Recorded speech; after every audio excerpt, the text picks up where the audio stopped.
like about 4 minutes late. All right. That said, let me just restart that spiel. Hello, everyone, and welcome to the stream. We're back with another interview with one of our amazing students, and we're going to be introducing him to you guys in a little bit. But I'm sure a lot of you were already, you can already see the the title. Some of you might be camping here because he invited you, and some of you might be some of our existing students. So, to give you guys a sneak peek, we're going to be talking about his art journey, how he's managed to progress so much in just less than a year. And we're hoping that his story is going to inspire you to keep pursuing your art goals, especially if you are an aspiring mangaka or a manga artist, right? So we're gonna have a very exciting discussion with him. So stay here. There's a lot to look forward to. I hope that everybody's having a great day from wherever you're tuning in from. A great day, afternoon, evening. So our subscribers come from all around the world. So do let us know, by the way, where you're coming from. So I myself, my name is LTDM Coach Fi, and I am from the Philippines. And our interviewee today is from the USA. So sound off in the chat, guys, where you're from. We'd love to know. Some of you may know, by the way, that our program, the one that our interviewee is taking right now, accepts everybody, like I said, from everywhere else. We've got some people from Africa. We've got some people from across all coasts of the USA. Hey, hey. I'm checking out the chat as well. All right, I heard. There we go. We've got some viewers from Nigeria, even. And more from the US. Texas. And from Florida. Hello, by the way. I think that's Thomas. So glad to see you guys here. Okay. Thank you so much for sounding off in the chat. And once again, wherever you are from, you are so much welcome. Stay tuned, okay? Stay tuned. Okay. We are really glad to have all of you here watching. And of course, hi to our interviewees friends, by the way. I want to share that we just recently started a new term with a new batch of students. So it's been really great getting to see more aspiring manga artists take the leap towards achieving their art goals to finally making their own manga, right? So just like how our student here did with our program several months ago. But before we get into that, because I know you're very curious, hold on to that. I just have a question for all of you. So who here in the audience right now is a frustrated manga artist? Who here thinks, I've got a story to tell, I've got things that I want to draw, I just have so much that I want to share with the world, but I don't know how or I don't know where to start? Right, I'm already seeing some answers, okay? If this is you, I want you to drop an emoji in the chat or say me. Tell us, because we're gathered here today to, express these feelings of how am I gonna do this? I'm sure many of us, most of us really, on this channel, participating and watching, are all in some sense a frustrated artist. Like I said, it's like I don't know where to start. How am I gonna do this? Right. Okay. So I'm seeing a lot of you are able to relate, right? Someone saying, I'm learning art, but it's been hard. Because learning art can be a little bit of a challenge, can't it? Especially if you're doing it alone, and you don't know exactly how we're supposed to do that, right? It's me. I'm the problem. Okay, so how long have you been struggling? Be really specific. Like, have you been drawing or wanting to tell a story for 3 months? Have you been doing it for 3 years? Maybe since you were a kid? So people say they've been struggling since they were in school. For some reason, that's just a couple. For some, it's just a couple of years. For others, it's been years and years and decades. For some, it's been months. But for some, the struggle has been very long, right? Um, or actually, you know what? Long or short, regardless, we're all trying to be better artists, right? So with that, I just want to say, um, we've been having these live streams the past few months, and I know a lot of our subscribers and our watchers can relate to these. And that's the thing, whether you're a beginner artist or not, it's like a long endurance test, right? It's like one hurdle after another. It can be taxing both physically and emotionally. And at some point, every artist has thought about giving up, or you just have too much to put up with, right? Maybe you've thought or said these to yourself: I have too much going on. I don't have the time. Is there really a point in trying? I stopped for a while. I don't think it's worth trying again. So all of us at some point have thought these things. So why bother, right? But of course, we are here to tell you that you gotta move past it. And hopefully we're gonna be able to encourage you to start pushing your manga goals as we get into our discussion with Garrett here, right?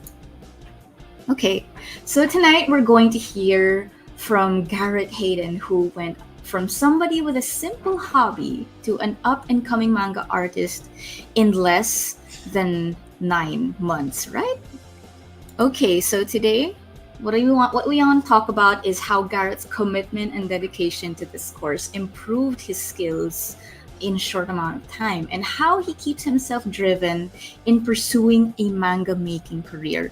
And of course, last but not least, but we're gonna get to that later, the most important lesson for any beginner artist. So we want you to stay until the end for the Q&A and find out how you can work with pro Japanese manga artists and have your own personal student success coaches. That would be me and my coworkers at Learn to Draw Manga. So before we get to that, of course, without further ado, we are going to pass the mic to our student Garrett Hayden. So, hi, Garrett. Please introduce yourself to our audience and give your greetings. Maybe share something interesting about yourself and your art journey. Right before we go on to the questions. Hello, everybody. My name is Garrett Hayden, and I am an aspiring mangaka who is working on a one-shot manga currently called The Angel of Aries. And I have to say, it's been a magnificent journey so far, and admittedly also a stressful one. But we can probably get to that more when we get to the question portion. But, I've been essentially drawing for most of my life, and I love every bit of it. It's very nice to hear that you've always been in love with art, right? So, but onto our program, we want to show you this is actually Garrett's first submission way back in October 2023. So some of you might find this recent, some of you might find it, some time ago, but regardless, we're going to show you an updated version of this drawing and just how much he's improved through our program in just 5 months, right? So we already asked him how he got started with art, and he already said that okay, he's been drawing for most of his life. But okay, let's get to our first question. So first of all, you mentioned your love for science fiction shifted your art focus. Can you describe how this genre influences your art and your current projects? Are there any other major influences that have impacted your art style? So, one of the things that I love about science fiction is that you get to explore other worlds beyond our own. And something that's fascinated me is just how small we are in this massive universe and how much we don't know about it. It's kind of like how you would feel about the bottom of the ocean. How it might be a scary place, but if you go down there and brave the deep, you can find some amazing things down Wow. Yeah, I do. I like that. I really love that sentiment. It's like the great unknown, right? And science fiction, essentially, can really explore that because it's all about the things we don't know yet, or the things that we are have, the things that might not even be possible. But hey, we can make our own reality with science fiction. So, yeah, why don't you share with us some of the existing works that really changed your worldview, especially with art? Like we said, your major influences. Any movies or shows or even books or anything else? Well, I do have to say that I think the biggest, and maybe it probably wouldn't surprise most of you, but Star Wars has been my biggest influence for most of my life, ever since I was a little boy. Um, Hmm. my father was a wise man and showed me the original trilogy first, and then I saw the prequels. Um, but I think what really propelled me to really love science fiction was actually there's a little game that video game that you probably heard of before, and it's I don't know, it's humble. It's something called Halo, um, and I mean, as fun as the game was, I really loved the spaceships. The fact that you fought on a giant ring that you were uncovering the mysteries of as you were fighting all these aliens on its surface.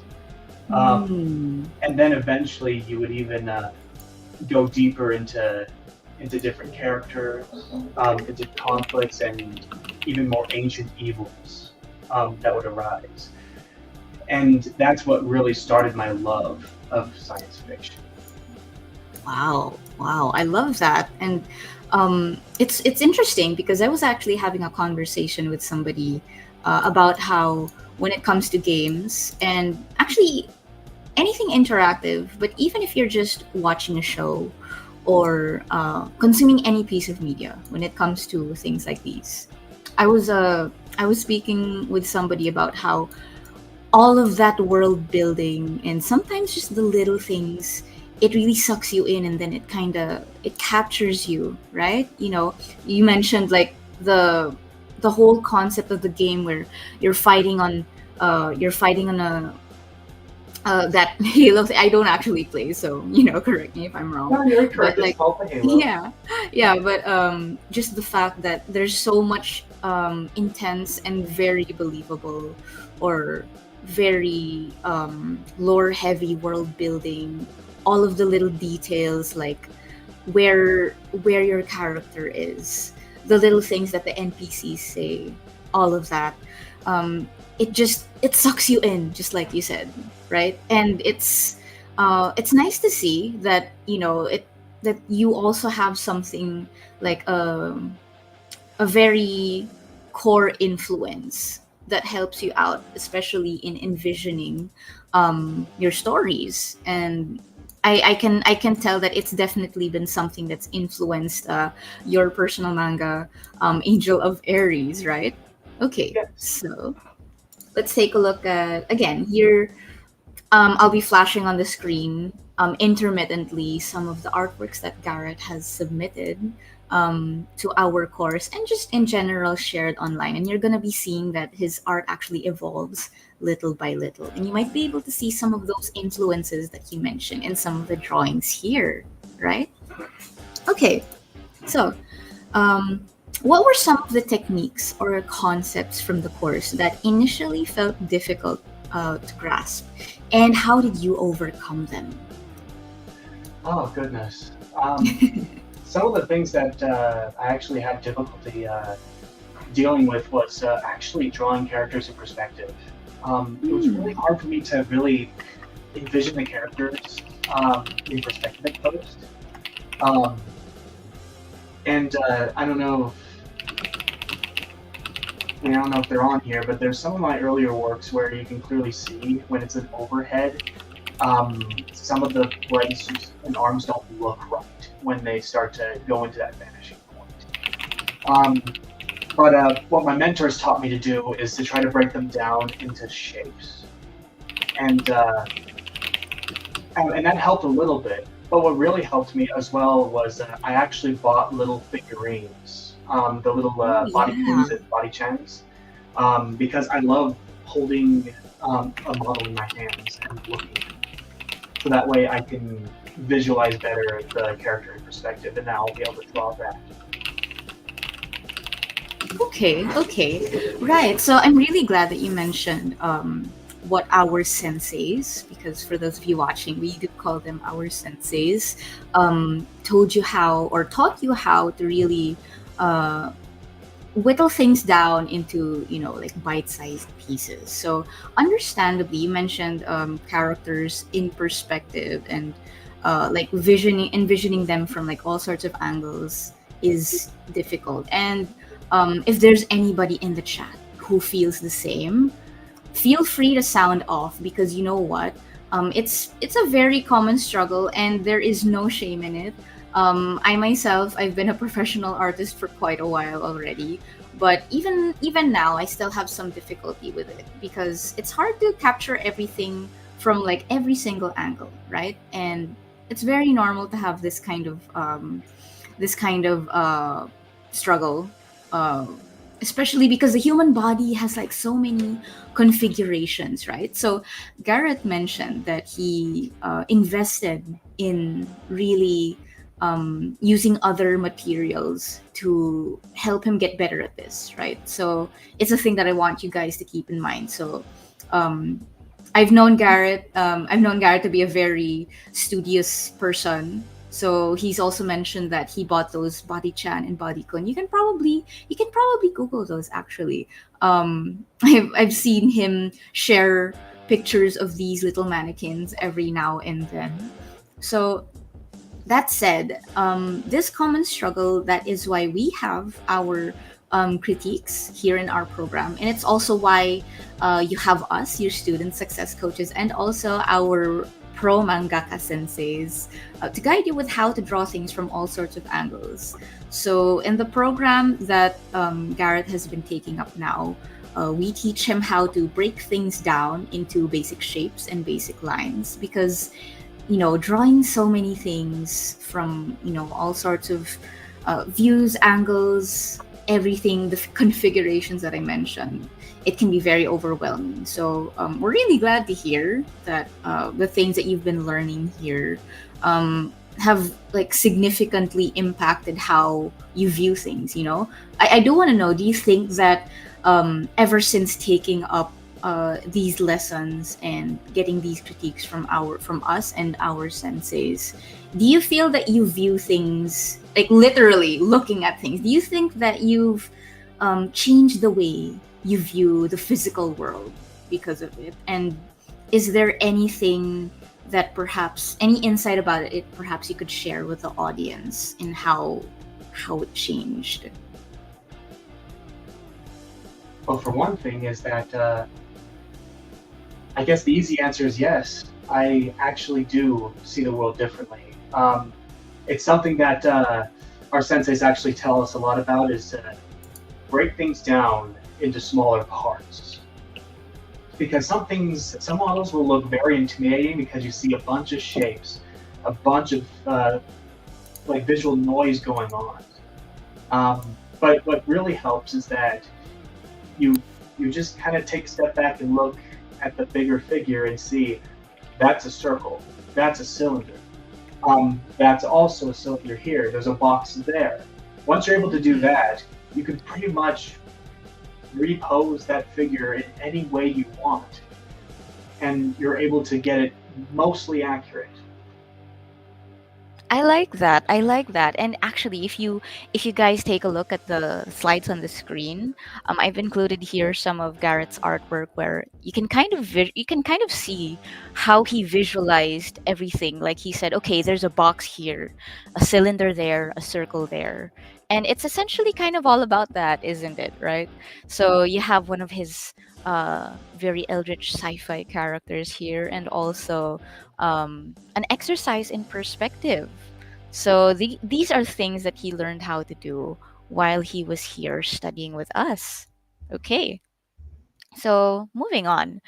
So this is kind of related, but aside from that, are there any particular lessons from the course that significantly help you improve? Like the things that you can think of from the top of your head that really that you felt okay, oh my goodness, this is what I've been needing, this is what's going to help me, you know, bring my story out into the world.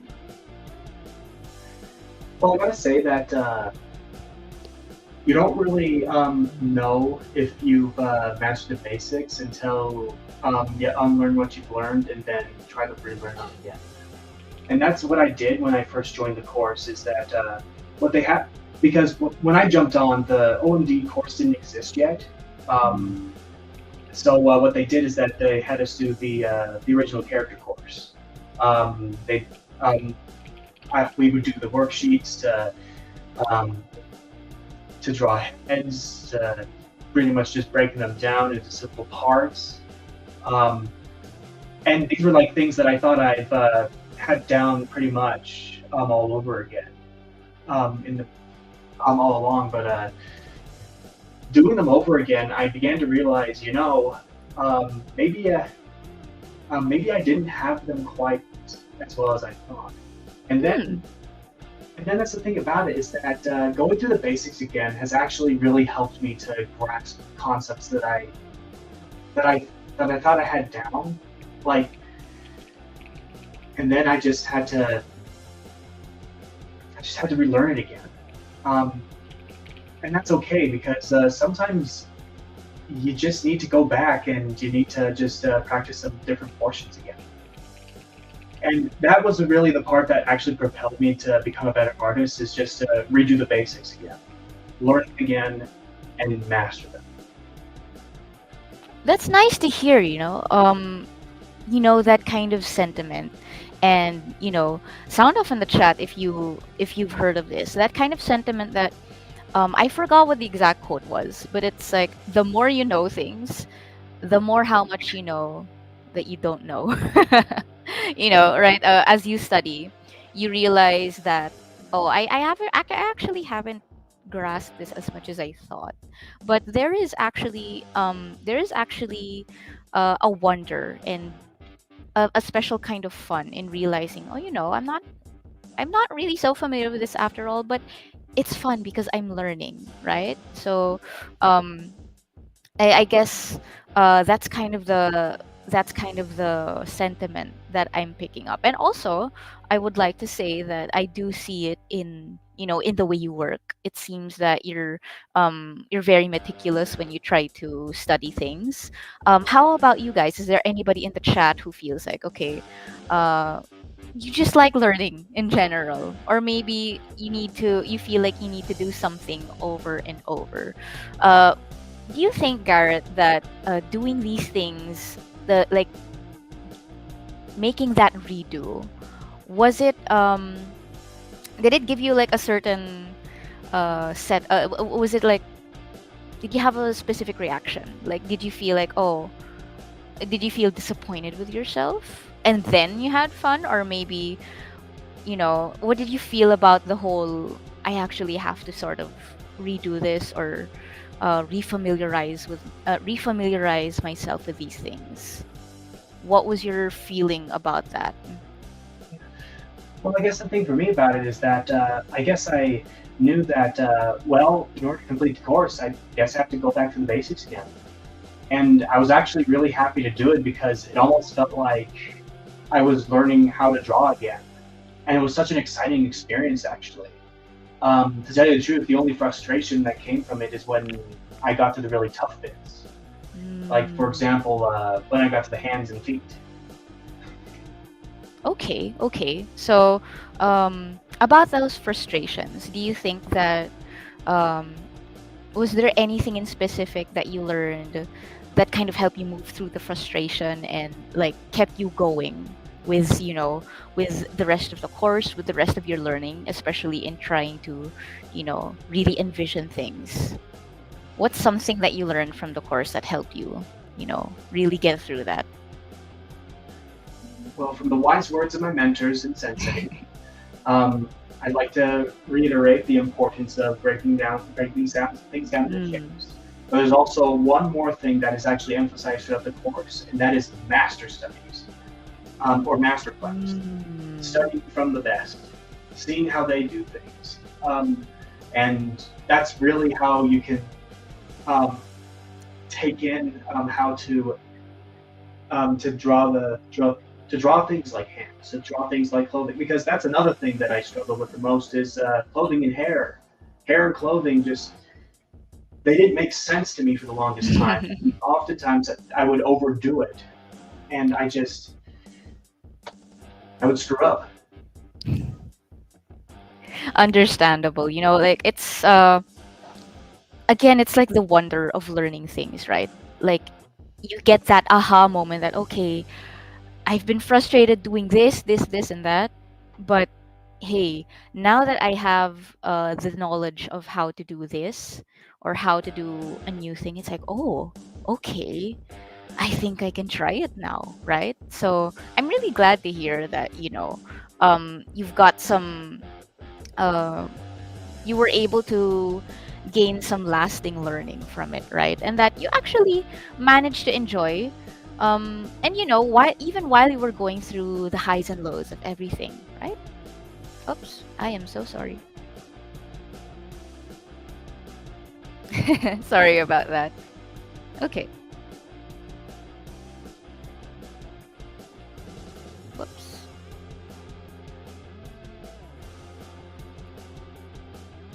Okay. So, sorry, that was a little bit of a hiccup with the slides. Okay, so next question.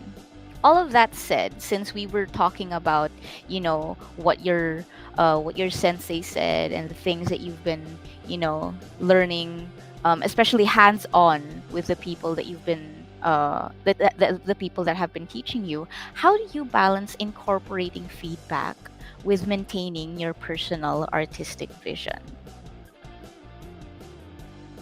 Well, I think the most important thing to do is to because receiving feedback from people it can sting a lot, especially if it's something that you put a lot of work into. It's something that you really that you really worked hard to try to get right. But then somebody points out that something is clearly off about it, um, and that hurts. It hurts a lot. But understand that most of the time people are just trying to help you improve. And the best thing you can do is listen and be teachable. That's the Mm. most important thing that I think every artist needs to understand is that being teachable and being open helps you improve in magnificent ways. And there are so many students, my fellow students, that I've seen apply this, and they've excelled greatly. I'm really glad to hear you also praise, your classmates. And for our viewers who don't know, uh, there's a lot of backing to what Garrett says. He's been very, he's always been very focused on, I just want to learn new things, and I want to be able to do it, even if, the criticism may sting a little bit, right? So let's learn from what Garrett just shared with us. So, just to echo his words, the best thing you can be is teachable, because more often than not, people are really just here to help you learn, right? So, what me and my fellow coaches and our senseis like to remind people of is that we're not when you receive feedback or criticism, especially in a professional setting or from people like us and the senseis, it's never to it's never ever to knock anyone down. In fact, the fact that you're receiving that kind of feedback means that we are investing so much in you because we want to help you. We want to see you grow. And so we're people are giving you pointers on how to improve because we see exactly where it is that exactly where it is that you can just polish a little bit. So it's nice to hear. It's very nice to hear these sentiments just in general. And also, just like he said, so many of his classmates, everybody else who has taken up the Learn to Draw Manga course, we can really see it. We've seen that, people naturally, we're human. We can get a little bit hurt. It can sting a little bit when somebody comments on our artwork because our artworks are an extension of ourselves, you don't want just anybody nitpicking at it. And it's natural to feel a little bit, sensitive about it. But we kind of consider it a rite of passage, right? That, okay, I got a little bit hurt when Sensei said this or that about my artwork, but it's okay because the fact that they said it just means, oh, right, they're trying to tell me this is where I can improve. They're not telling me just because they wanna like poke fun at me or anything, right? So I like to say no man is an island, and the reason why everybody's here in this course, including us, including even the coaches and even the senseis, we're all trying to learn things, and it's so much nicer to really do it in a setting where you're with other people, okay? So our course is something that really brings people together as well, in that sentiment that we're all trying to grow together. As you can see, as I've mentioned a while ago, we've got students from everywhere. We've got students from the US, from Europe, from Africa, all over, and all of them are bonding and like learning and growing alongside each other just by taking this course and just by learning how can I bring my story to the world? How can I, uh, how can I take a page from someone else's book? Maybe I can learn from them as well, right? Okay. So, all that said, since we've been talking about community, can you share a memorable experience or a moment that had a very profound impact on your growth as an artist? Like, really think of that. Really think of that one moment you were like, oh, this made a big difference.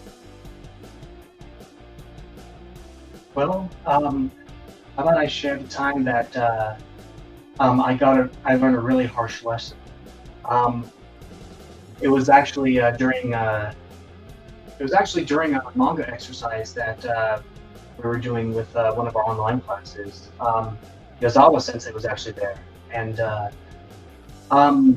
she had us do this comic, and I was just doing stuff that looked cool. And when she started asking me about she was asking me, "Why did you do this?" or "What was your thinking behind this?" And I just told her, "I don't know. It just looked cool. Like that's why they did it that way."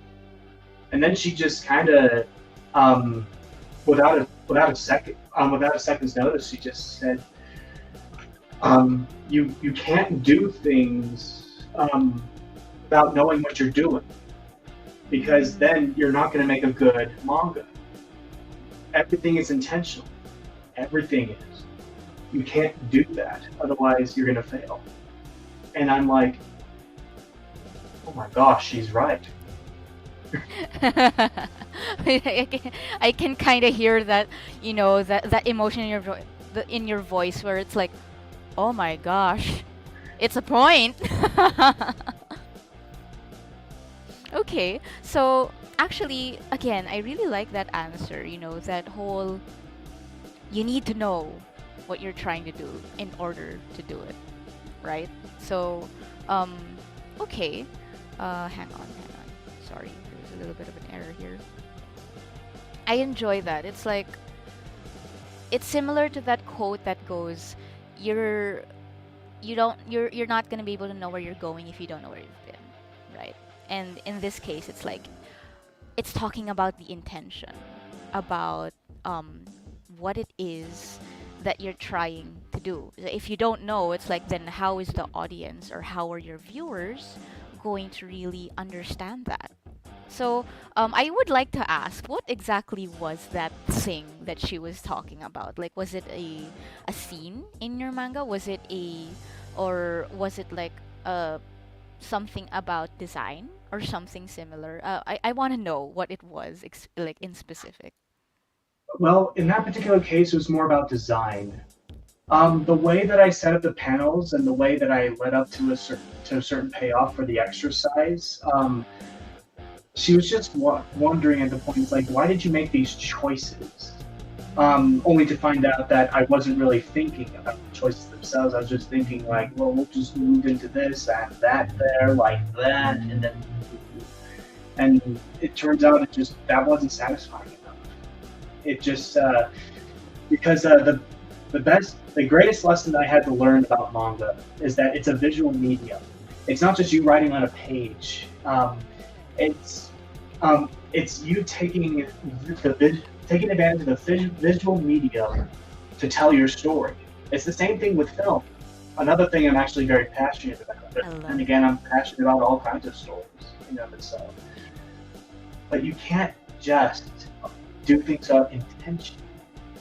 That's a waste, because you can't just throw in random visuals in there because, oh wow, cool explosion, go boom, monkey brain, go ooh ooh ooh. You know. There's got to be a reason, like, right? It's the difference between having one of the greatest scenes in cinema, which my personal opinion is in the first Jurassic Park film, when the T-Rex walks out of that paddock to attack those cars, and it's one of the most terrifying scenes. And it's just a dumb animal walking out of a cage. That's all it is. And yet, Steven Spielberg was able to make it one of the most terrifying scenes you've ever seen. Meanwhile, you have a MCU crap that just likes to dangle, hey, look, it's your favorite superhero from the comics. Sorry, I don't want to turn this into a rant. That's okay. It's okay. You're free to speak about your opinions. But the here. point is, don't do things without intention. Think about what you really want to do to make your audience just see that panel and they're like, wow, oh my goodness. It looks, I'm actually in the moment right now. It's popping out towards me. I really love what I'm seeing. I really love what I'm reading. That's the kind of thing I want to capture. I love that. I really do. So, okay, so that was you mentioned that it was like it was a design thing, right? So, hang on. It was a design thing. How were you able to, how much did you change, rather? Yeah, that's the thing I'm trying to say. How much did you change, in your story, or even in the way, like maybe you draw other things? How much and what exactly, could you give us another example of something you changed when you realized, okay, I gotta put intention into this? Like say, oh, I can't just have my main character do this because X, Y, and Z. I'm just curious. I want to hear an example of something that you like actively changed, like another one. Well, I guess I'll take a moment to talk a little bit about Angel of Aries for a second. Yeah. Just a tiny bit. So, in my first draft of the storyboard, I just had the story just begin with my main character walking up to the gate as like a dark hooded figure, and everybody's asking, "Who's that?" and all that. And then some other guy's like, "Well, who do you think it is? It's her. It's the freak, you know." And when I first showed it, because I showed it to our other sensei, Rena sensei, and she was talking to me. It's like, the stuff you did here was good. However, I don't know what's going on. I'm like, well, what do you mean? It's like, as in, I need to know what the world is. And I'm like, oh, I see. Um, and then it's like as I was making that new page for her, I realized also, I think those kids wouldn't have asked who that is. They would have known right away because I set her up as kind of a nuisance, at least to them. And so I changed the scene to be a little bit more tense, a little bit more, where the kids are just playing ball. She tries to pass it to them, but they're afraid of her. They're scared of her instead of just like being pensive, like oh, you know. Um, so so that was one of the changes that I did to just kind of help the audience understand exactly how the how the people of how the people there, or I should rather say, how the children feel about her, and then also how the world is being set as well. Right. Right. So it's like you had to make a change in how the characters reacted to her so that the audience would also feel, oh, this is how it really is, right? I like that, especially because it's the moment where you're introducing your OC, you're introducing the main character to everybody. So that moment matters. I like that you were able to identify exactly what you could, exactly the kind of emotion, the kind of mood that you were going for, right? Okay, so I do have one last uh, technical question for you. So I missed it here, sorry. Uh, but could you describe a time when time management issues particularly affected your art progress and how you addressed it? And if there are any tips that you can share here to our viewers to help maintain motivation and overcome those creative blocks. It's actually a perfect thing to talk about because actually not too long ago, I actually experienced some major burnout, and gosh, it was awful. I did not want to draw. I did not want to work on the manga at all.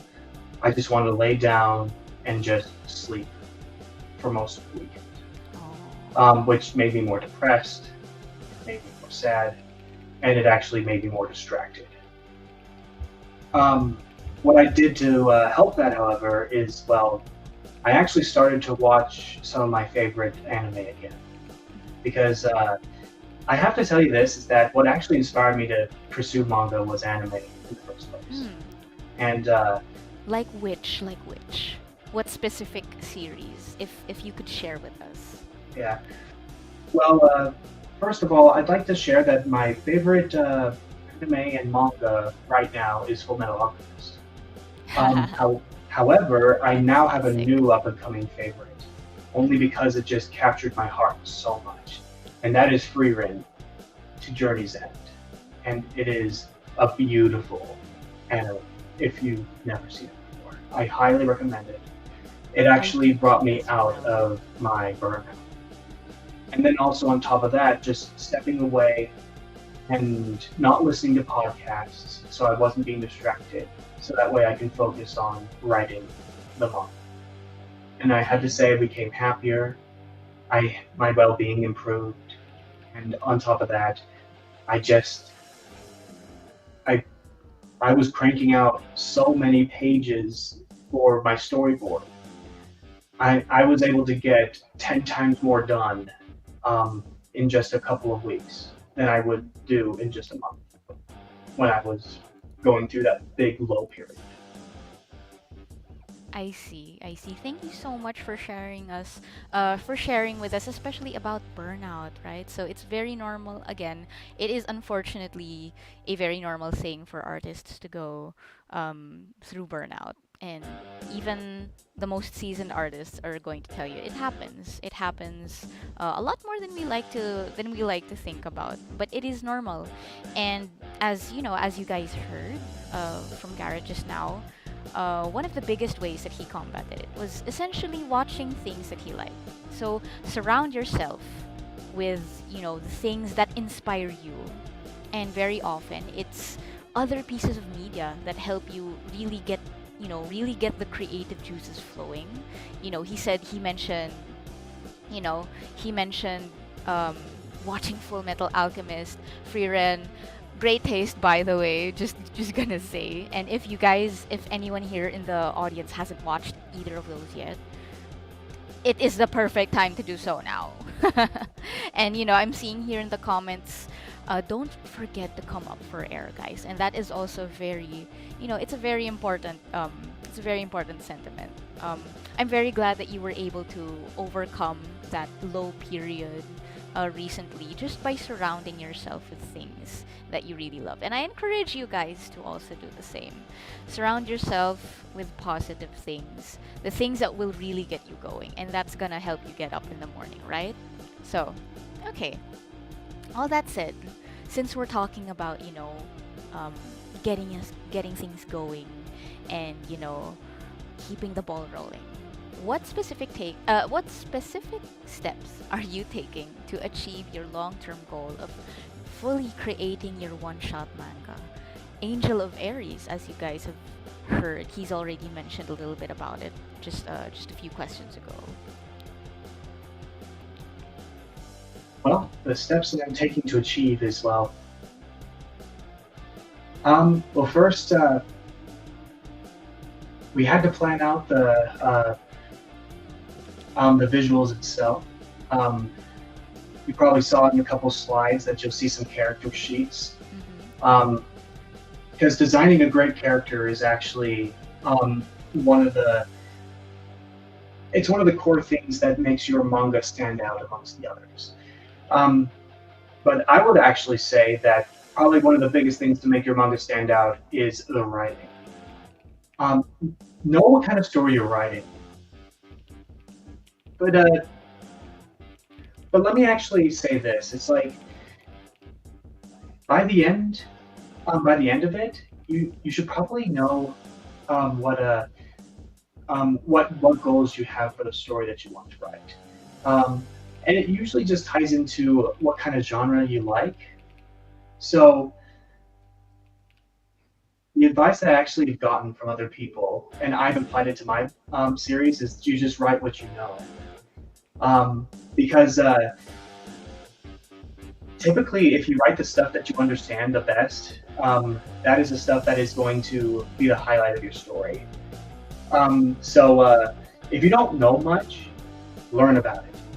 Go out there, get some experience, learn about people, go talk to people, go research. That's what I did actually for my sci-fi series. Is I actually looked up some obscure science papers on whether or not you can manipulate gravity um, with just by using energy, and or if you can turn light into solids. Kind of some crazy stuff that you actually um, you look up into if you're a science freak like I am. But that's the thing. It's just like sometimes you're just inspired by the manga and stories that you read, and you just want to write something that's similar to it. So what I would recommend is that consume as much manga and anime as possible. Learn from them, study them, and also find your favorite artists and study from them as well. Right. I again, like so many of your answers very much resonate with me, and I'm glad that you're also, learning to. It's also like a specific skill, don't you think? Learning to learn from others, right? So if you guys heard, just to enumerate what Garrett just said. So he said, um, plan the visuals, know what you're, and also the story, because the story is the backbone. Know what you're writing, know what you're getting into. Just like we said a while ago, everything has intention. If you don't know what it is, then you have to go out there and gain that knowledge, right? So, also like what we said in the previous question, surround yourself with the things that inspire you, the things that you want to know more about. Research about maybe the scene or the genres, the stories, the anime and manga series that you want to kind of emulate, right? Learn from other people, from other media, right? Um, hang on, sorry. I like that you that you're already uh, out here giving advice to the people watching, because I super appreciate how methodical that you went about it, right? So I guess you mentioned before some of your influences, your sci-fi influences. Um, what are why don't you share with us like a thing or two that you were directly inspired by those influences that you were kind of able to um, implement, or should I say you kind of messed around with the idea and applied it to your own story. Like for example, let's say you had a moment while you were playing Halo and you were like, I kind of want to put something like this in my story, but make it my own. Do you have a moment like that, and can you share it with us? Yeah. Well, I guess it's about time to start going into what actually inspired me to start writing Angel of Aries, or by its former name, Soul's Requiem. Um, Interestingly, that is actually the next question. So let's yeah. go on with that. Yeah, so just kind of a little bit about Angel of Aries is that it actually started out as just like almost like a story that I wanted to write after I watched Trigun, if you've ever seen that anime. Hmm. I And haven't yet, but I know that it's a big hit. Go yeah, on. it's a really good one. But but yeah, it's just like I just wanted to just have a desert setting, and just have a bunch of and it would like follow a bunch of kids going on interesting little adventures until they would actually find like a mysterious girl buried underneath the ground. Which I don't know, Coach, if that sounds familiar to you. Yes, Um, yes. the only difference is that instead of focusing on a group of kids, now it focuses on one of the kids, and her name is Zoe. Mm. Uh, but yeah, just like the story itself, it takes a whole bunch of inspiration from a whole bunch of things here and there. Like there's some of the alien races that were directly inspired from Halo, Mass Effect, uh, and there's even some enemy factions that I've gotten inspiration from for Star Wars. Um, and even like one of the other characters in there, her name is Soul, and you probably saw her a couple of times. She's the one with the longer hair. She was actually inspired from a character that I saw in Gurren Lagann, if I just remember what her name was. Um, Mia? Was it Mia it or was Yoko? Mia. Okay. Um, yeah, I just thought she was so gorgeous, and I just loved her design so much. I wanted to make my character look Yeah. just like her.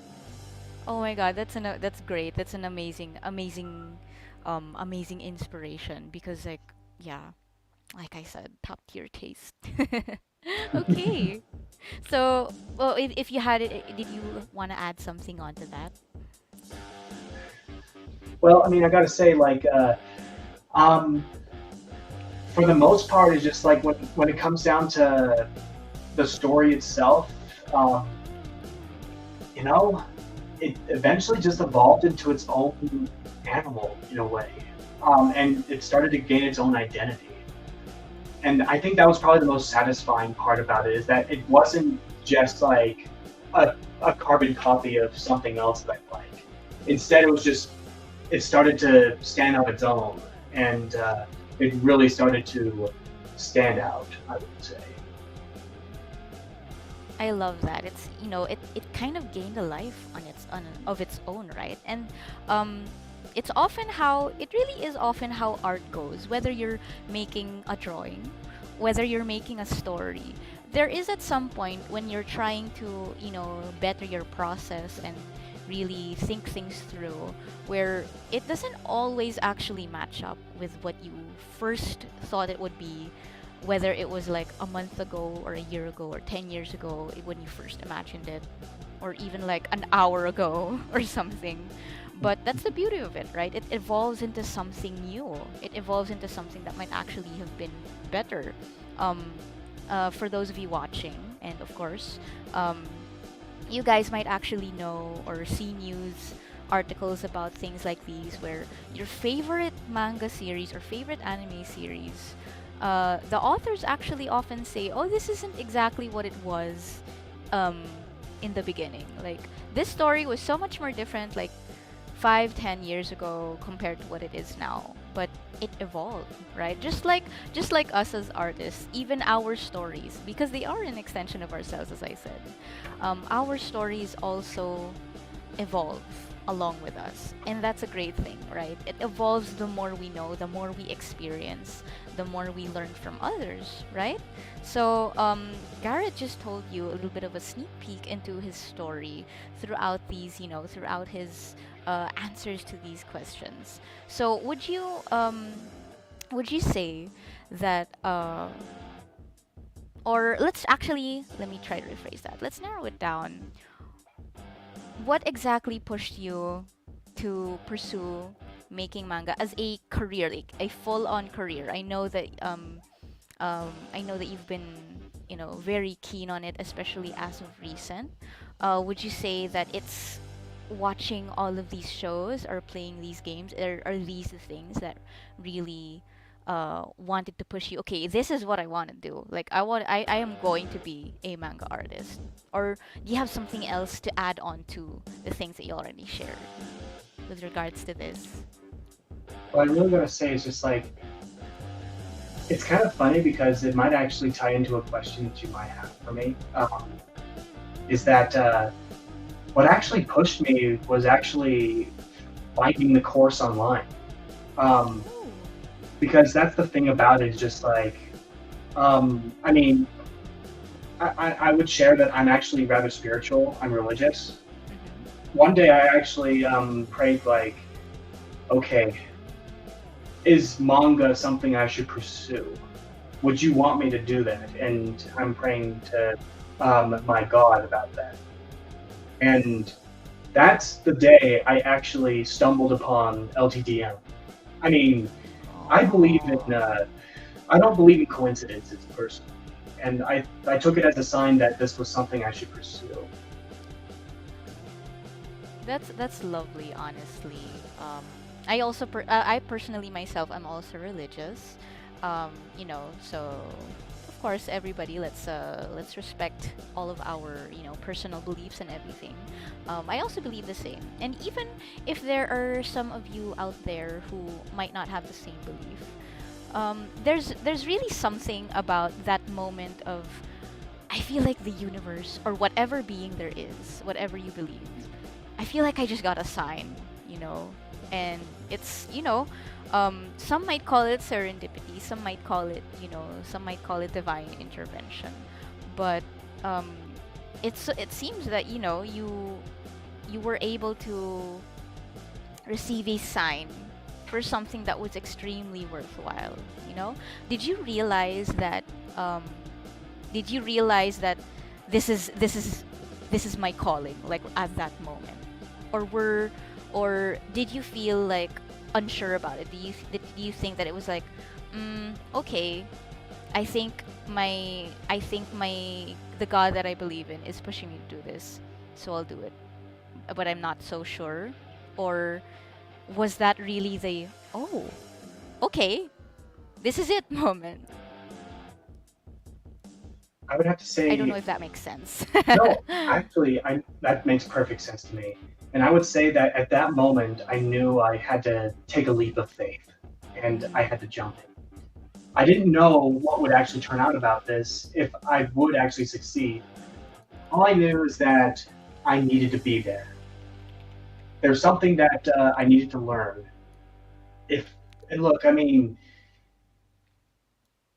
I'll just say this: it's just like, I didn't even know if I would make it, and quite frankly, it's just like, I don't know if it would actually matter. I mean, I'd like to make it in there, um, but in my case, it's just like, if it was my place to make it, then I would. But if it's not, then so be it. But like But I think regardless, you're here now, right? that's right, because the journey is the most important part. Yeah. My favorite analogy is actually this. Um, Look, if you want to stay on your little island of unsurety for the longest time, instead of setting sail, grabbing a boat, and going out to the Grand Line, you may never really know what true adventure is like until you finally take that courage, becoming a pirate and getting out there. And you might actually meet some friends along the way that are heading towards the same goal. Your crew will grow, and you'll be inspired. And who knows, you might become king of the pirates.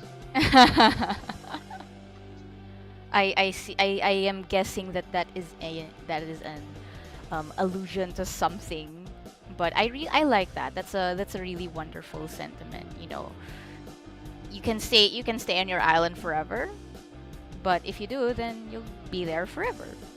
If you set sail, then you set sail, and then you open yourself up to so many more things. And it seems very evident, honestly. I can see. I've only been here for quite a while, but I can see, you know, your dedication and the ways that you've tried to explore. Um, the nice thing, by the way, because Garrett also mentioned that you know, your crew will grow and you gain friends. The nice thing that we love, and I say we because I mean the coaches also. I know that Garrett would probably feel the same, and also the other students. Everyone feels that the community is a big part of why it kind of keeps you there, right? You're inspired by, you know, your fellow classmates who are trying to learn how to do, you know, how to tell their story, how to do art. And even us coaches, we really like seeing, like, we learn from everybody, from whether you are a student learning from another student, or student learning from a teacher, or even if you're a coach learning from a student, learning from the sensei. It's that feeling of community that also contributes to the growth, right? So um, the LTDM students, the Learn to Draw Manga students, they often they've already formed like a big group of friends on their own, despite being, you know, seas apart. It's the beauty of, you know, finding friends online. I'm sure that Garrett would agree, isn't that right? Yes. Okay. So we have one last question, which is, you actually mentioned a lot of pieces of advice, but if you could think of maybe just one to three things, solid things that you could tell fellow aspiring artists like you, because it looks like there are a lot of people in the chat who feel the same way. What would you like to tell them? I'll just tell you this. If you're feeling unsure right now, if you're not really sure if you're not really confident in your own skills, maybe that you may not really make it, well, I'd say take a step in and find out. If you're passionate about manga, then what's stopping you? Just come out and give it a shot. Like, just make a one shot. Start making manga right now. It doesn't matter if you have bad art. It didn't stop the writer of One Punch Man. He famously didn't have the greatest art skills, but he was able to make a wonderful story on something that people enjoyed and laughed and they were thrilled by. Maybe that can be you. I don't know, but we won't know if you just decide to just stick around and not do anything with it. And quite frankly, it's not really a great feeling to have regret. You shouldn't live your life full of regrets. Instead, you should live your life pursuing your dreams the best you can. And if manga is something that you really want to do, if it's something you want to work towards, then do it. But with that all being said, there's one thing I have to tell you. It's not an easy journey. It's going to test you. You're probably going to have really bad days. In fact, some days you just want to lie down and give up. Well, let me tell you this: keep going, keep walking, keep sailing. The storm will pass eventually. You'll get through it. But more importantly, you're doing a lot better than you ever thought you were. So please, don't give up on your dreams and keep going towards the goal. I can already hear that, this is that, like, that moment in anime where it's like the climax or maybe the end of a really like tumultuous arc, and then it's like the ending song is playing and then the credits are rolling while you're making your big shonen speech. But I again, thank you so much for sharing that with us. you know just like he said, guys, just do it. You regret all of the things that you don't do. Every regret is something that you did not do, or maybe that you did. But in this case, you know, what is the harm in just doing it, right? And like Garrett said, it's not gonna be easy, but you have to keep on keeping on, and that's art. Regardless of your skill, whether you are a professional, whether you are a beginner or somewhere in between, you're always going to have bumps in the road. That's life. But if you don't experience bumps in the road or roadblocks of any sort, then you aren't growing. So if you are encountering difficulties, it just means that you are alive and that you are on a path that can possibly lead you to something amazing. Isn't that right? So, if you want to hear more of Garrett's if you want to hear more about Garrett's sentiments and see more of the art that he shares, see all of the progress that he's making in, releasing his manga Angel of Aries. I would really like you guys to follow him here on Twitter at Linozar Hero. Let me know if I pronounced that correctly. I'm not so sure. So these are words to keep in mind. A lot of the things he said, if you're striving to make it as an artist, both like in the technical sense, a lot of the technical advice that Garrett just gave, and also, like mindset wise, right? So I really hope that you guys can take note and reflect about all of that. So if you really want to be an artist and really pursue a career as a mangaka and make a living off of your art, and you're passionate about telling stories through your craft, then you really have to put in the work, and you also have to push through all of the bad days. We are all gonna have those, but it's about really pushing through. And only the ones who do weather the bad days, who don't give up on the days that they feel like doing it, they're the ones that are able to actualize their dream, and I can also personally attest to that, because I myself, again, I'm also a professional artist. I've been at this for years, and even even with all of our students who are on their way there, just like Garrett and so many of the others that we've interviewed in the past, which you can view here on our YouTube channel, they've been exactly through that. They've pushed through, they've done all of the hard work, they've weathered through, the stinging critiques, the days that they felt like my work is crap, and I don't know if I should continue that. They kept it going one day at a time. And if you want to hear more success stories from students just like Garrett and all of his friends here at Learn to Draw Manga, you can go and view our other interviews here on our YouTube channel. Okay, so now that our questions from us to Garrett are done, we would also like to ask if you guys here in our YouTube chat have any questions for him. We would like to open the floor to questions from the viewers. Now is the time to ask. So I'm seeing there's a lot of activity here. So I think Garrett would have a lot to share if you guys wanted to ask him something. So sound off in the chat if you have something to ask him.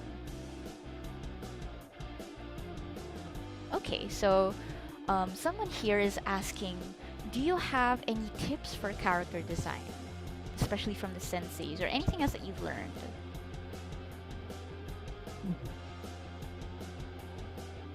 Well, No, that okay. actually comes down to personal taste most of the time. Um, I think the best advice I could give about that is that like do something that you like to see.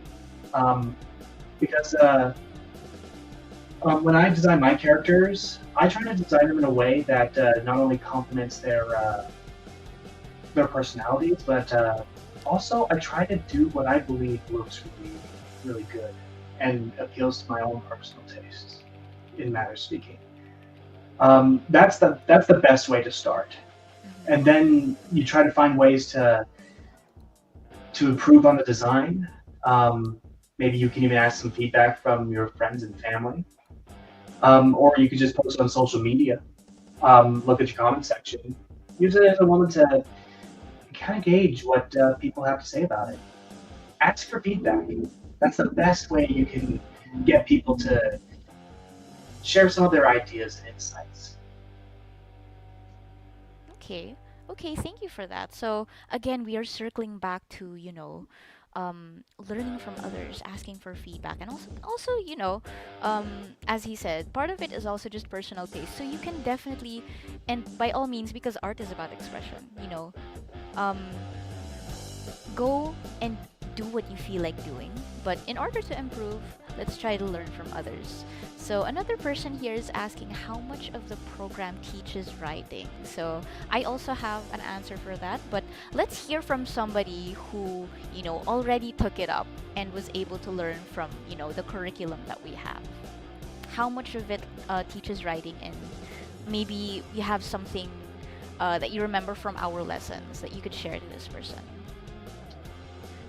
Well, for starters, the portion that teaches you writing, it actually teaches you, for those of you who lived in the West, I'm pretty sure you all have heard of it escaped me, the, uh, the the 3 act structure. There we go, that's what it's called. Mm. Sorry, I've been so used to Kisho Tenketsu, I forgot what it was called. Like in English, right? Right. But it is Yeah, essentially the same thing, right? So go yeah. ahead. You can share Well, with that's us. the thing about it, is just like, we reached a portion where we actually learn about the Kisho Tenketsu, which is very similar to 3 point structure, or 3 act structure, I would say, where it has the beginning, the rising climax to the middle, the and then the descent into the end and into the conclusion. Um, the LCM YouTube channel actually has a really great video about it that can go more in depth about it. But just to kind of go over it real quick, Keisha Tenketsu is just simply, um, it's for Ki, which is beginning. Um, the 10 is um, it's like the, the 10 is the rising action. The middle, or no, gosh darn it, It's I got okay. this wrong. So it's introduction. 10 is the development, where you learn about the world, the characters, and the conflict, and then the 10 is the twist, and then the Ketsu is the conclusion. So Mhm. it's very similar in that way. I actually did some research about it and learned some other details about it, but basically, just that's the portion where you'll do the most writing. Is when you're it's when you're essentially writing a paragraph about your premise, and uh, then writing like a short little outline applying the principles from the Kisho Tenketsu. Okay. So that's an example of one of the writing lessons that the course offers, right? So what Garrett just told you guys was called, again, just to repeat, Kisho Tenketsu. But in English, essentially, it's kind of similar to the 3 act structure. So um, in this course, we were able to kind of work through all of the plot ideas that our students have for their mangas, and then we refine each part of that plot. The rising action, the exposition, rising action, the climax, and then going to the conclusion and everything. Because even though a one shot can be, was it 16 pages if I remember correctly, or even 32? To some people that might be short, but it is a one shot after all. Regardless, a story is a story, and what we teach in our course is how to make that story more solid. So, as Garrett has mentioned throughout his answers, his manga Angel of Aries has gone through, quite a few iterations already. He's gone through a couple of his drafts already as well, but even now it's still evolving and it's still in the making. But he's getting there, and yeah.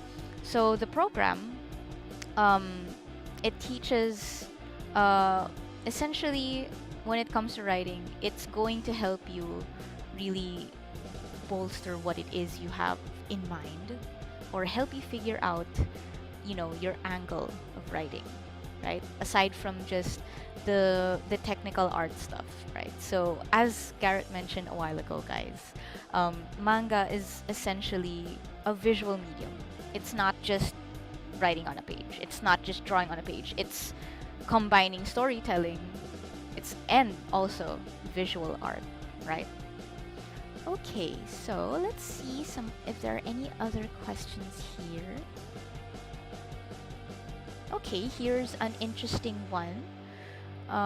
Is there a warm-up exercise you do to practice making your manga? Like, for example, do you make short one-shot mangas practicing certain themes or prompts, or maybe stories, or anything similar? Um, is there something you personally do, or maybe something that you took from the course that you could share to answer this? I mean, just being personal, for me personally, like just for Mm-hmm. warm-ups in general, I doodle. Sometimes Doodling. I Okay. yeah, I even do that if I can't think of anything to draw, or if maybe I'm feeling a little less motivated, but I still want to draw something. I'll just doodle something. Um, Sometimes they don't always like turn into anything, but sometimes I get some ideas that I want to use later. Like there was, I mean, if you go to my social media, there's a couple pictures on there that you'll probably find kind of interesting. Um, I mean, sometimes me doodling ends up either making some weird piece of technology or or some freaky looking eldritch god or something. But uh, but yeah, at least for manga, I just try to do quick storyboards just to practice the orientation of the panels and where everything goes. Um, but most of it just comes from getting feedback from my fellow students. Which, by the way, um, you if you haven't already, go check out their interviews that are on the YouTube channel. They have wonderful insight and they are very wise. I highly recommend you go in and listen to those recordings again. Mm. Thank you so much for, vouching for your fellow students. And like we said a while ago, guys, for other insights that maybe you're searching for, especially if you relate to, and I'm sure many of you will, if you relate to a lot of our other students who, maybe they started a little bit later in life. Um, Maybe you don't feel like you're an artist. Maybe, we've got students from all walks of life, and we've interviewed many of them. And, you know, um, we really want to inspire you guys to get started. So, again, we encourage you to view them on our YouTube channel, their interviews, to really hear more about their story. Maybe you might even find, that it's as if that they're talking about you, or you're hearing about yourself. So anyway, going back to the answer, um, Garrett mentioned that essentially he doodles, right? You know, you gotta get the creative juices flowing and not just like sit there doing nothing, right? And also, by the way, in the course, during the live sessions we have, which are our classes essentially, um, that we hold on Zoom, very often we also do like drawing drills and discussions where we help you refine your process and help you refine your artistic skills also, whether it's in writing and also, but also drawing, you know. Okay, hang on. So yeah, we have live sessions where we're able to do kind of like drawing drills. Some of them, if they are related to, if the sessions are, or if the classes are related to writing, essentially we're all going to come together as a group and like go over people's ideas, kind of do a back and forth, you know. So that's the fun thing about the course, like I've mentioned, you know, time and time again during this, you know, this interview. The community is kind of what fuels you, right? Like, sure, maybe I could do this on my own, but at the same time, it's much more fun and it feels like you learn more when you're with other people, right? Okay. Let me see. Are there any other questions that we can have Garrett answer? Let me just do a quick scroll again. Mhm.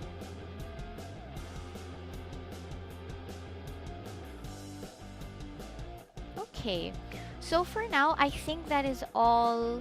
I think those are all the questions that we can ask Garrett. Uh, if you are curious about more things, or if you have questions that weren't really answered here, we can address you by if you book a consultation call with us. Okay, so some of these things are, you know, a little bit of a sneak peek in our course. But in order for us to give you more information, it would be better if like we directly speak to you. So you can do so by checking the description for the link to do that, and also check out our details for enrolling into the course. So thank you so much, Garrett, for entertaining all of those questions. Um, in general, we super appreciate you coming into the live to share all about your journey, all about your insights, all of those amazing quotable quotes, you know. But before you guys go, we're not quite done yet because we do have like a, you know, some sentiments to go off to, you know, to end everything just before you go. So again, thank you so much, Garrett. It's so insightful, and I love hearing about your growth, about your motivation, and about just how much you love to you love to learn and really pursue, you know, what you really want to do. And I'm hoping that all of the things, all of these quotable quotes that Garrett has said would also inspire all of you guys who are watching, right? Um, I hope that you learn to not be so hard on yourselves and to just keep on going, because art may be, you know, about art may be about how much you're able to put on paper or in writing, but a huge chunk of it is also the mindset. Okay, so all right, if you're just tuning into the live now, or if you missed out on a lot of the details during the live a while ago, so Garrett is actually one of the students in our one-shot manga drawing program. I think most of you in the chat, as I'm seeing, have at least been able to catch up with that. So we have this entire program is dedicated to teaching you everything you need to know how to make and finish your very own one shot from ideation, the conceptualization, to the writing, to the drawing, to the paneling, and to actually like finishing and even publishing it. So if you didn't know, in the manga industry, every pro mangaka, just like the ones that we're going to tell you about, started with making their own one shot. So you know, you gotta walk before you run. You gotta make your own standalone story within a set number of pages before you go on to making big things like Naruto or Bleach or One Piece or Hunter x Hunter or Attack on Titan, all of those things, right? If you think about your favorite manga or anime off the top of your head, it most likely started out as a one shot. So, learning how to make one shots is very, very essential and critical in every aspiring mangaka's journey. You know, it's the whole package before you set sail into, into the unknown. Okay? So, we want to share with you here, for those of you who were here from the beginning, from roughly an hour and a half ago, on the left is Garrett's very first submission in into the One Shot Manga program back in 2023, and on the right in May, that is a more recent submission, a more recent iteration of his OC, who is the main character of his manga, Zoe, right? So there is a big leap in how Garrett was able to draw everything. Um, it might not, sometimes when you look at your own works from maybe months or years ago, it might not look like you were able to improve much, but there has to be something, right? But the main reason that Garrett was able to really improve this much, as you can see on the screen, is because he was able to study all the things that we were offering. He was able to really push his boundaries, push past that all of the discomfort that he was feeling while trying to actualize his dreams and put his story out into the world, okay? So, just to quote here what's on the screen, I feel like I've improved a lot since the beginning. I'm also glad to set up a lot of connections with a lot of students who are on the same journey as I am. So let's take a look at a very quick look at some of the progress of our other students. And by the way, you can view some of these students' interviews here on YouTube. In the different links. Here we have Amser, who we interviewed also very recently. His submissions from October up until, and his recent submission in May. As you can see, he's already improved a lot in his anatomy and how solid he's able to draw the characters and even the posing. There's already some oomph in the way that he draws his characters. So we want to empower more aspiring manga artists, okay? We've been working with the students through our One-Shot Manga Program membership these past few months. And, here you've all gotten to know all about Garrett's journey. And this one you can see Amster's here. And, okay, let's go through some of our other students. Here we have our student named Eduardo. He already had some skill coming into the program, but just between February and up until April, you can see there's already so much improvement just in this comparison here. He's learned how to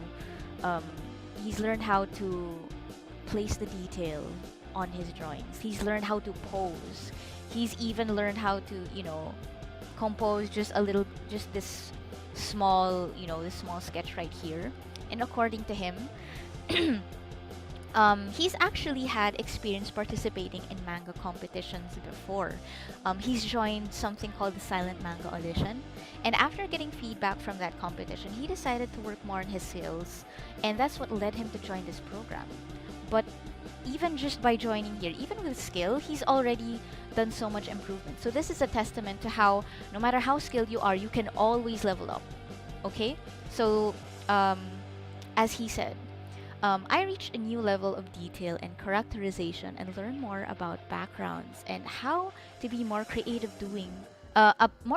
about doing things against a deadline. The mentors always give way better feedback to my works than I myself would, and they genuinely just want us to do a good job. Okay. In this drawing, the April drawing is actually a character from his upcoming one shot, which he is making here in this course right now. So, okay. And then another sneak peek again. Courtney also has an interview here on this channel. As you can see, she's made leaps and bounds. Again, she's also one of our artists who already came in with skill, but even through those few months, she's leveled up.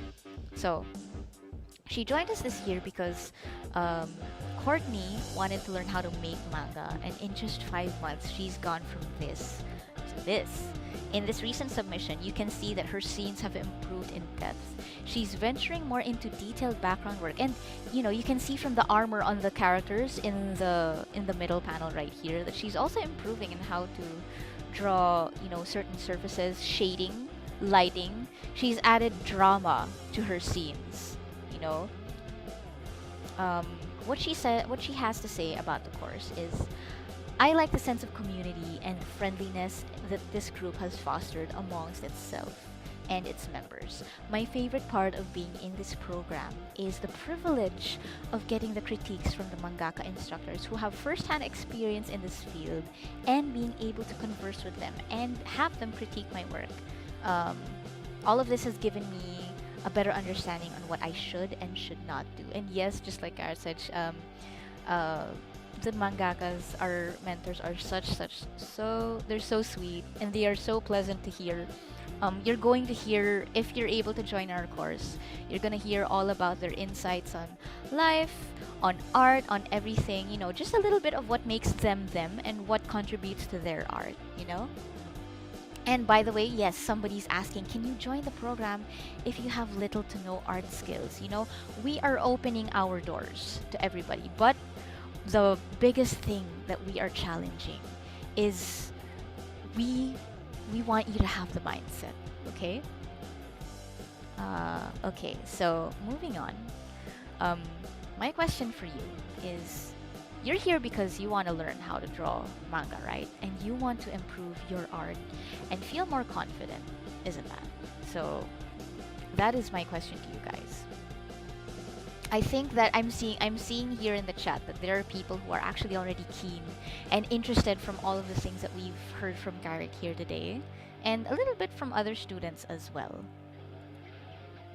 If this is you, um, if this is you, the person who wants to tell the story, who wants to improve, but maybe you have a little bit of an issue feeling more confident in yourself, sound off in the chat.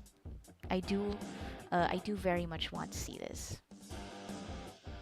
So, if this is you, I want to ask you: would you rather do it yourself, and struggle with not knowing how to start, where to start, what to do, or would you rather have a proven path to success? Would you rather do it alongside other people who are growing alongside you, and where you could bounce off ideas and inspire and be inspired? Would you rather struggle through figuring out how to move from point A to point B, or learn from the best in how to do that already, right? Okay, so you've seen our students' results, and you've read how happy they are with the community and the guidance from our mentors. Do you want to do this too? I want in. I want to hear you guys say, I want in, if you really want in. I want to see those answers in the chat. I know that you guys are still listening. Okay, we have from Shanard. We have from, okay, Rebecca. How about you, Rebecca? I wanna hear you say, or I wanna read your response. Tell us that you want in. Movo says that they would like to join. Okay, I want in. Okay, we've got some good answers in the chat. I'm seeing the same people that have been active throughout this whole session, and I'm really happy to see that you feel inspired by everything. Okay, so if you want to make your time doing art more meaningful and more productive, then our Oneshot Manga Drawing Program membership is for you. So we are on a mission to accelerate your growth, all while having fun learning together. You're going to have amazing pro mangaka mentors to guide you. I'm going to tell you a little bit about them. Okay, so our first mentor, her name is Nao Yazawa. She is a professional Japanese manga artist with over 30 years of experience. So she's been at this for longer than I've been alive, okay? She is also the illustrator of the iconic manga turned anime known as Wedding Peach. We actually have some students joining the course who grew up with this, or some of their loved ones grew up with this. She's also released her own how to draw manga books, and she regularly teaches how to draw manga in a vocational school in Nakano, Japan. So teaching how to draw manga has been a thing for her for a very long time, and she's very experienced in this. So if you join this, you can trust her with your absolute life, with your plot, your skill. You can trust her. She knows how to handle everybody from beginners to intermediate to advanced people. Okay. Our next sensei is Rena Saiya, our second mentor. She's another professional Japanese manga artist, and she's been in the industry for about 20 years already as well. I believe they're actually friends, and um, they mingle with one another, and they also have their own network of professional mangakas. Rena Sensei is also already a teacher at a manga school in Tokyo. Okay, so she's also made her own how to draw anime and manga style here that you can see on the screen.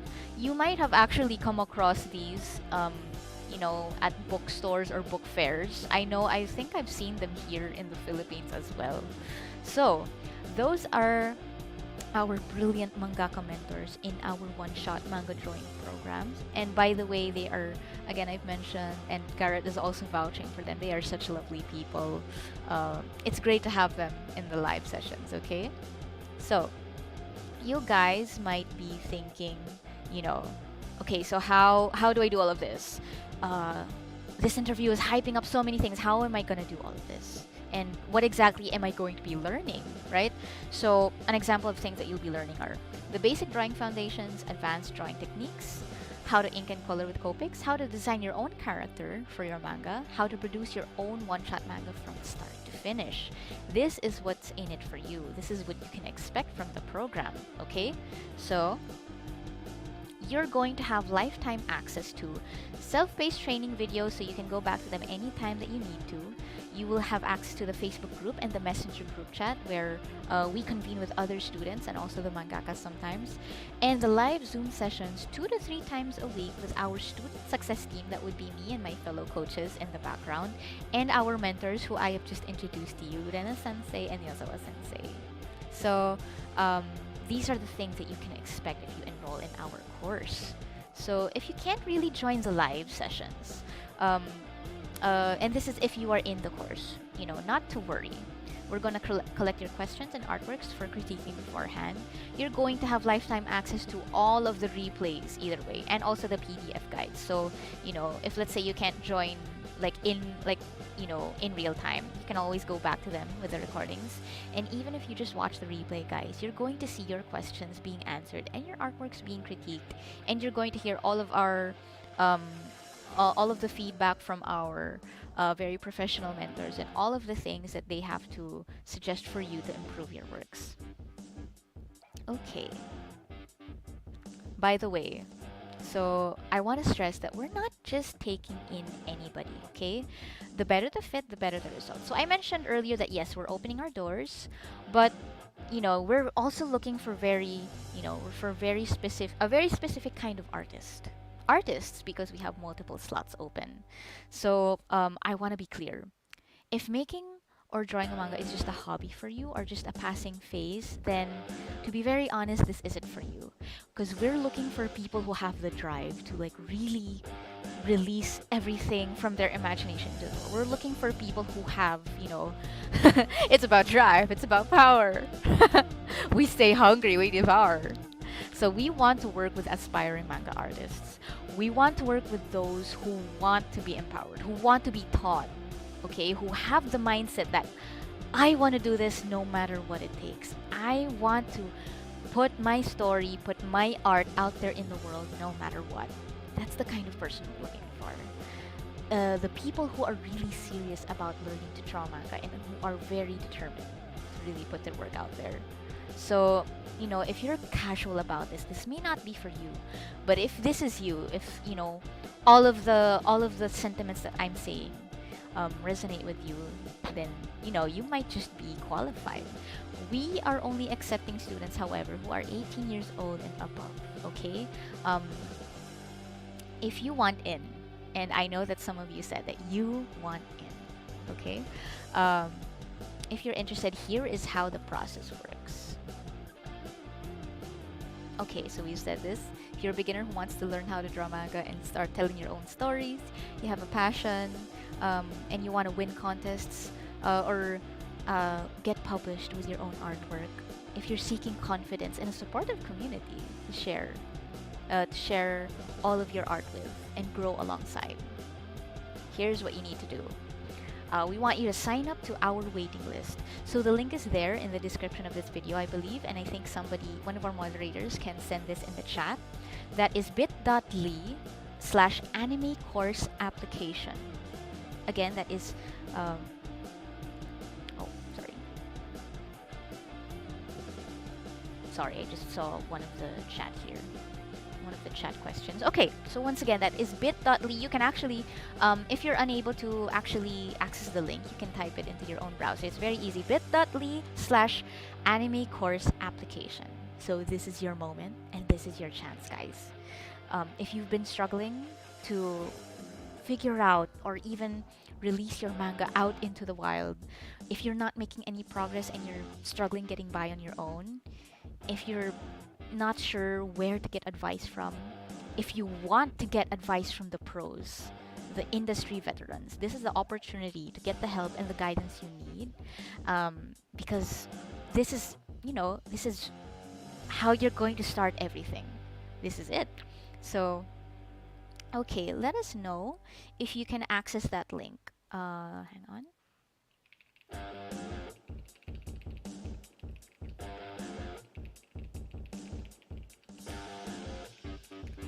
Just making sure that there's somebody to send you guys the link. Right, Garrett is asking, will you take a leap of faith just like Garrett did? Okay, so I'm gonna stay on this slide for a little bit.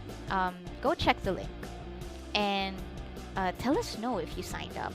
Here we go. Okay, so one of our moderators already entered in the chat the link, so go ahead and click it. Okay, looks like somebody here has already signed up. So this whole application takes 5 minutes. Don't worry, I'm gonna sit with you guys, and Garrett is also gonna sit with you guys. And by the way, Garrett, feel free to just talk and unmute, and you can also let people know your thoughts, not just by chatting, but you can also, still, even though our interview, the question asking part is done, you can feel free to speak and, interact with everybody via voice. Alrighty. Well, it's just Yeah. like I've been seeing like Mobile the Gorgon just chatting away. 'Cause I actually remember her from a few sections. I think it's her. Um, I'll just say like I remember you from previous live streams. I see you. I Aw. probably interacted with you a couple of times in the chat room. Oh, that's nice. So we've got repeat viewers here, right? Yeah. Also, just like I see Jakey there. He's the one that was actually suggesting maybe I should start posting my one shot on YouTube. So I'm wondering if you guys should I start doing that? Would you guys come and watch and see that? Yeah. So again, our we you can check the replay for the link for where you can follow Garrett on Twitter. But Garrett has actually expressed that he kind of wants to start it because he kind of wants to start sharing it on YouTube because some people suggested it to him. I personally am always, I'm always going to encourage putting yourself out there. But if you guys would be willing to, support Garrett on his journey in just putting his story out there, then do tell us in the chat. And by the way, Garrett, you mentioned to us actually that some of the people you invited some people into the to watch today. Do you see any of them here? Why don't you give them a shout out? I didn't see them post in chat. I Mm-hmm. mean, I'm seeing all of the other students. Like I saw Kurto Kira earlier. So, um, but yeah, just I actually posted a link out to my Twitter page. I even like DM'd a couple of my folks. A couple of them said that they might make it. They weren't sure, um, but I mean, it's fine if they didn't make it in, because I told them that they can watch the replay. Okay, okay. Well, I'm hoping that some of the people, even if you're not in the chat, I'm hoping that some of the people that Garrett invited are here, or at least, if you're not here on the live, maybe you can rewatch, right? Because you have you have so much wisdom to share with all of these people, right? Okay, so there are some people asking here in the chat. Um, for example, how much will it cost? Yes, this course, by the way, this course is paid, by the way, because of course, the services of our mentors and also us coaches, because this is our full-time job, does not come free. In order to know more about the payment and questions like this and the schedule, what we want for you to do is to book a call through the website. Okay, so in case that some of you might not be able to see in the chat, try to scroll up first and you can click the link that the Learn to Draw Manga moderator has posted in the chat here. Again, right, like as it is on screen, or you can type it into your address bar if that's more convenient for you. bit.ly/anime course application. Okay.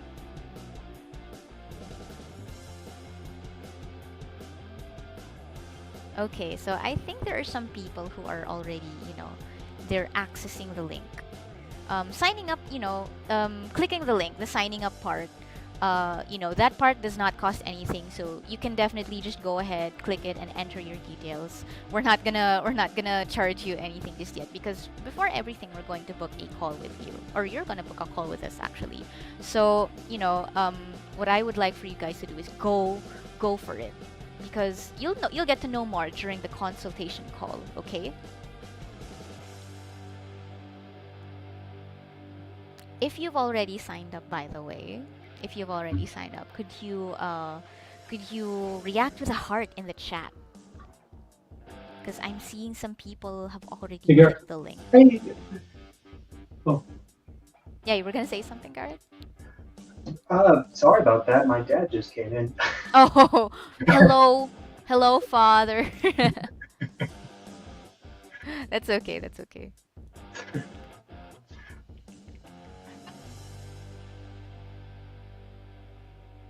Okay, okay. So, it looks like some people are interested but are feeling a little bit hesitant because they're skeptical. Okay, so you can find more information about this here in our lives, or um, here in our interviews. Okay, so if your friends are skeptical, regardless, um, it would be okay to sign up. It costs nothing. You can also redirect your friends to our YouTube channel, because we document a lot of what goes on in our course. Oh, and also, I think somebody was asking about schedule. Yes, again, that is another thing that you can find out more through booking the call with us. But again, just to go back to some information that we shared just a few minutes ago. We have live sessions, um, 2 to 3 times a week. There is usually, depending on how much our team can carry. Usually, we're able to uh, have a time slot for the US folks, which is roughly, sometimes our lives are around this time. I think over there for you, Garrett, it's about, correct me if I'm wrong, maybe like 8 p.m. or so. About 9 p.m. now. Okay, around 9 p.m. Um, and we also sometimes, again, if we're able to with our small team, we're able to have a live session with our European time students. And we're able to be productive with that actually. Like we recently implemented the Europe time, because our community is growing. And yeah, so there is going to be time for everybody. okay. There's a and if in case that you're really really busy, again, you can very much just watch the replays. And we're still going to be able to interact with you guys through our Facebook group and our Facebook Messenger, right? Okay, so has anybody already signed up?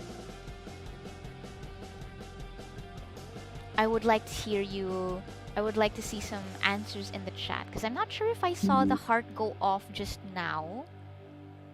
If you signed up, let us know in the chat. Oops, sorry.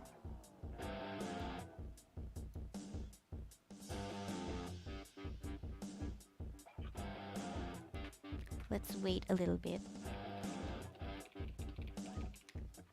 Okay. Okay, there we go.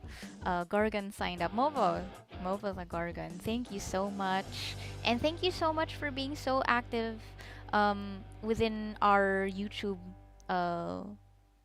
comments often, right? Okay. So all of that said, guys, again, if you missed it, the sign up link is just up there in the chat. Just scroll up a little bit. So I really want to ask you guys, the last question of the day. What will you be tomorrow if you start today? Okay, so we really want you to take the lead. Our students joined our program months ago, and now they've already made significant improvements in their art and storytelling skills, and you can too. As you've seen from the past, hour or two with Garrett, he's said so much already. Oh, there we go. So we have another person who is interested. Thank you so much to our coaches in the background who are helping here as well. If you sign up and take the lead to our one-shot manga program, guys, you are going to have access to all of these. It's honestly, I would call it a privilege because we only have 20 slots left. We are going to be opening in October of this year. So it might seem far for some of you, but at the same time, think about it. August is ending. September is just, a couple of weeks. And before you know it, it's already October. So we are going to accept only applicants of age. So only if you are 18 years old and above. Okay? So I am receiving some feedback here from the team that there are some people who have already applied, right? I do want to ask, by the way, Garrett, maybe it would motivate some of the people here. What was it like signing up and going through the whole screening process before you got into, before you took your first steps within the course? How was it for you? Were you nervous? Were you, what did you expect? That's the thing about it, is that I wasn't sure what to expect. That's the thing about it. I mean, it's a little embarrassing, but when I was talking to Trisha towards the end of towards the end of the interview, I was like, is this a scam? It's like, Trisha, by the way, is the owner of Learn to Draw Manga, for those of you who don't know. I mean, I feel really bad about that now because I'm just like, I went through the program and I benefited greatly from it. I still need to apologize for that. So I know that it's maybe some of you guys might be a bit hesitant, but as you can see, it seems like Garrett has no regrets because yeah, I understand why some people might be a little bit unsure, but this is the information. We're giving you as much information as we can about our course. And again, I also personally work here full time, so I can vouch for everything. Oops. We have some of our existing students in the chat who also felt a little bit, nervous upon signing up. How about, what was your first, should I say, week, or maybe, your first few steps inside the course, like your first session, maybe when you were oriented, getting to know people. What was that like for you? And especially getting like, from like really baby Garrett from 5 months ago. What was that like? Like being like just starting out, you're saying? Yeah, like how did you feel when you were already, I'm in the course already. I accepted it. I'm in here. I'm about to take my live session, or I just took my first live session. I'm getting to know the people. How was it? Since I know that, you mentioned that you were a bit hesitant, you felt that things were a little bit sketchy. Yeah, but that's the thing about it. When I finally got in, it was it was almost like I was reliving my first day of school. Only this time, this was the school I actually wanted to go to. Oh, that's that's so nice. Like the school that you wanted to go to, and Yeah, it's honestly, I also say it's almost a shame that we can't see each other in person unless some of the students happen to live near each other. But it's nice to hear. It's like, oh, it's like school all over again, but as adults, it's like a different kind of college, right? So, um, one of our moderators here is saying, so we are a small team of pro artists helping fellow artists, and yes, that is true. You can trust we have your best interest at heart on your manga journey. So, I've been working. I've actually worked on some Netflix things for a film that was released in the Philippines called Hayopka. I've worked on Rescue Bots Academy. It's a animated spin-off of Transformers. My name is in the credits. My name, by the way, is I am Coach Fi. My whole name is Rafaela Santiago. You can actually look me up, by the way, in case you are doubting. I'm not big, but I have experience. We also have our coaches in the background who you will get to know more of if you enroll. We have Coach Karen, who while she has not had any other like full-time art jobs aside from this one, she's here moderating the chat in the background. Um, she has already worked on book covers, and she herself is also working on her own novel and telling her own story. She's worked on book covers and with a bunch of other people who are trying to like release their own stories but don't have illustrators. So she's kind of been some people's personal illustrators. We also have Coach Kim, who has illustrated some game art, I believe, and also uh, some indie art for herself. And you're gonna get to know us more, if you actually enroll. So again, a little sneak peek there. Yes. And don't worry, by the way, for those of you in the chat who are saying you draw but it's not so good. Um, the main thing we're looking for is really the drive. Okay.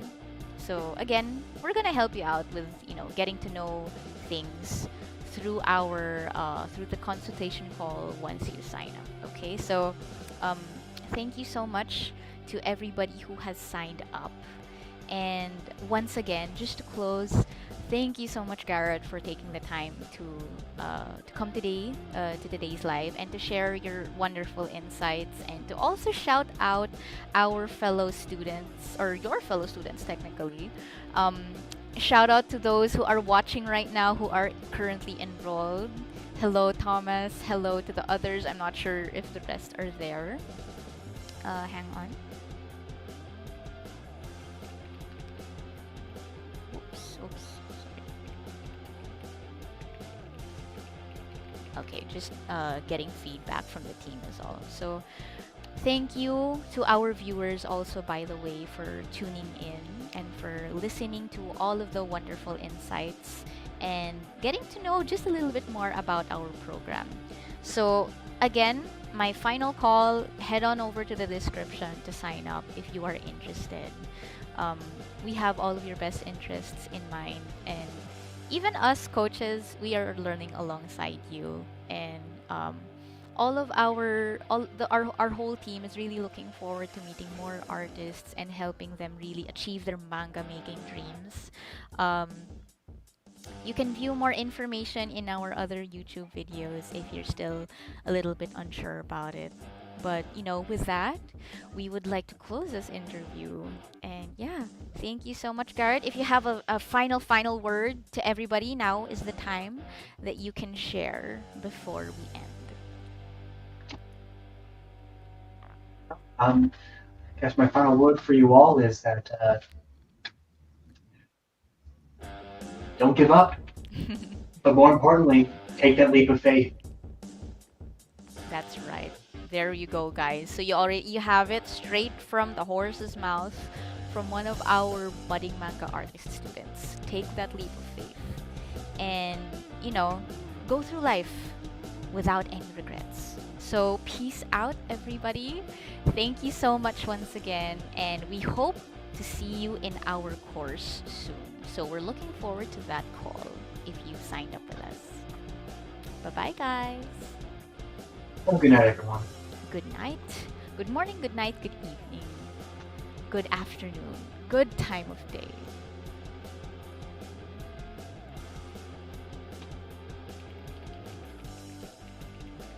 Okay.